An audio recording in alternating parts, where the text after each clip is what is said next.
Sometimes the person who saves you isn't a hero, just a soaked traveler with broken sandals.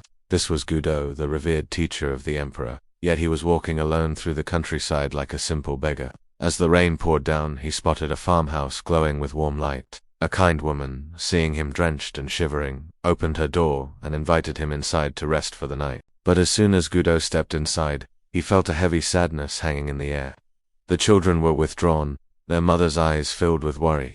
In a quiet corner, a small shrine stood as a silent witness to their pain. The problem was the husband, a man lost to drinking and gambling who was dragging his entire family down into despair with him. Hearing their story, Gudo didn't lecture or judge. He simply took out some money and gave it to the woman. He told her to buy a large jug of fine wine and some good food. Then, as the rain continued to drum against the roof, Gudo sat in quiet meditation. He simply said, "I will help him," and then he waited.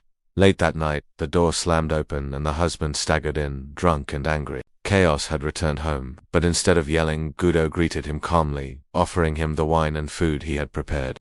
The man, confused but eager, drank until he collapsed into a deep sleep. All night long, Gudo meditated peacefully beside him. Peace sat right next to chaos.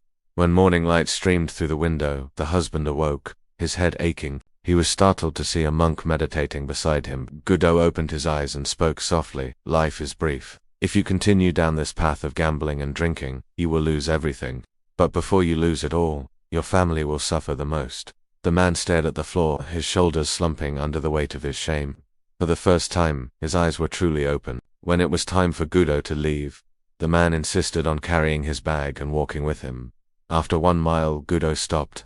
"You may return now," he said gently. The man just shook his head and kept following. After 3 miles, Gudo said it again. Still, the man refused to turn back. After 10 miles on that muddy road, the man finally fell to his knees. "Please," he begged, "let me be your student. I will follow you for the rest of my life," and he meant it.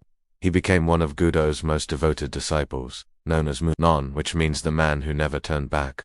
A drunk gambler was completely transformed, not by judgment or scolding, but because one stranger showed him compassion when he expected only anger. True change begins the moment you stop turning back.